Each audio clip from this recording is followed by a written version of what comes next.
This is the Blairing Out with Eric Blair show today, coming to you from NostalgiaCon, the ultimate 80s reunion at the Anaheim Convention Center in beautiful Anaheim, California, with 80s music icon Martin Fry of the band ABC. Martin, how you doing?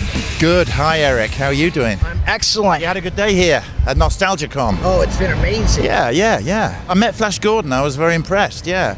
No, there's been some really nice people down here. What do you love about NostalgiaCon? For me, to stand on a stage in 2020 and 2019, it's a great honor, you know. So I get up and I perform The Look of Love and When Smokey Sings.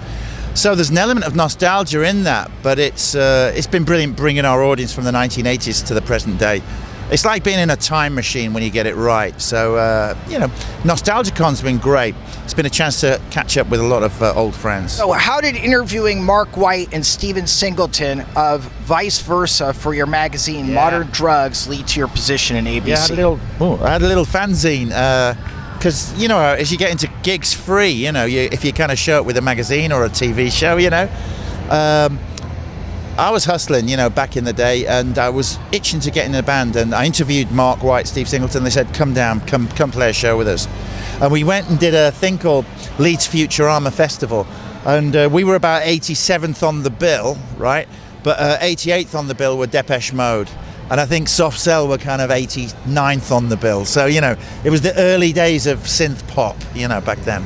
Back in Leeds, in the north of England, in the early 80s, yeah. How long did it take you to compose the songs for the first ABC album, Lexicon of Love? It's like hitching a ride, you know, they come along, you got to grab a hold of them. But we were always fascinated by the idea of kind of welding together the Cure and Joy Division, the British rock stuff alongside the Motown and the Stax and the R&B stuff we were listening to. So that was very much what the Lexicon of Love was about, with songs like The Look of Love and Poison Arrow and stuff, yeah. Your first meeting with Trevor Horn? I went to Trevor Horn's birthday party last week, and I realised that he had a significant birthday. He's out on the road with his band, the Trevor Horn Band. So it's really nice to see Trevor Horn. Yeah, I've known him for many years. First time I met him, well, we heard the record he made with Dollar on the radio, and it was fantastic. It was just like a widescreen killer record. So we had to meet the guy that made the record, the Buggle that is Trevor, or was Trevor. So we met him in a pizza parlour on Queensway in London. Yeah, it's great. And hit it off immediately, yeah. He's a man with a vision. And obviously he's a great, you know, an incredible producer. He's made many great records over the years. What was his approach to producing in the studio? There were many approaches, but, you know, he kept it simple. I mean, you had to be at the cutting edge with the technology and ambitious, but he always said, you know, the guiding core thing he always said was, you know something, when you make a record, it lasts forever, and you got to get it right. So he really did instill that in us, that idea that you had your chance to hit it and make a statement, you know. So I guess talking about that music 40 years on, he was right. Yeah, he was right to say that. Now, there were two bass players that played on the album. There was a lot of bass players. Yeah, Trevor Horn's a bass player, a great bass player. A guy called Brad Lang, Mark Lickley, yeah. There was a lot of friction in the bass department on that record, yeah, if you're asking. Years later, we made a record, When Smokey Sings, with and Bernard Edwards co-produced. He's one of my favourite bass players, with Chic and Sister Sledge and Diana Ross. So there's always been a lot of bass players involved when we make records.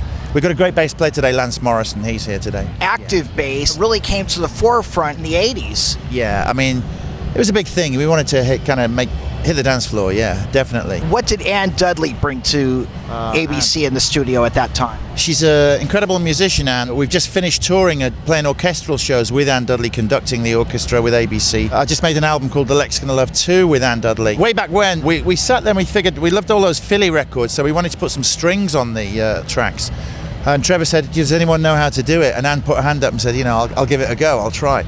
She went home, she came back with some scores, and we made All of My Heart and The Look of Love. Yeah, we went down to Abbey Road actually and recorded there, yeah. What can I say? Anne Dudley's got many Oscars over the years for some of the records she's made, some of the music she's produced, and a lot of the film work she's been doing. But it's always great to reunite with her. Some of the bigger projects we do. What do you remember about working with Lisa Vanderpump on Mantrap, the film, and Shoot That Poison Arrow? I was there with Duran and Adam and the Ants and all those Depeche Mode. the Eurythmics. Yeah, we're having a good time too. Yeah? This was played on MTV. In fact, this next song, in the video, we had a young lady by the name of Lisa Vanderpump came along and starred in the video for Poison Arrow. Yeah, I made a film, Mantrap, yeah. Lisa was my leading lady back then, so it's beautiful to see her go from strength to strength. I mean, she's always charismatic, but she's a big star now, yeah, all these years on. Her brother, who sadly passed away recently, was the stuntman on, he was my body double on the movie Mantrap, so I don't know, I wish Lisa, she came down to a show we did for the Princess Trust. That's the last time I saw Lisa, and may she go from strength to strength. Yeah, she's great. Who wins in Mantrap? Who is the real Martin Fry? You know something, I was chatting to Matt Glover, my manager, and we were looking at the poster for Gemini Man, right? Will Smith. Well, forget that movie where he meets his double. The original is Mantrap, where I meet my double, don't I? From the Eastern Bloc, I believe. Yeah, back then. Yeah, it's open. Julian Temple directed. Yeah. Yeah, exactly. We were the original. I was the original Gemini Man in that movie. Yeah, a doppelganger came. I had a fight with myself. Does the real Martin Fry win? Yeah, definitely. Okay. Yeah. The guy from Manchester. Yes, life is confusing. Yeah, the movie was confusing. What inspired the lyrics to A to Z off of How to Be a Zillionaire? There's some profanity in there and profundity. Two different things. Sly and the Family Stone. I loved all those great Sly and the Family Stone records where you got like 4 different vocalists. I love the Temptations. Like, our music comes from all different sources, so yeah, I guess that A to Z. But the A to Z, it's not complete, you know, the band has evolved through the years. Like, it's like Star Trek: The Next Generation, so long may we reign. Yeah, cheers. Absolutely. Well, thank you. Martin Fry, thank you for being on the Blairing Out with Eric Blair show. Thank you, You're Eric. the man. Nice one. The Blairing Out Show.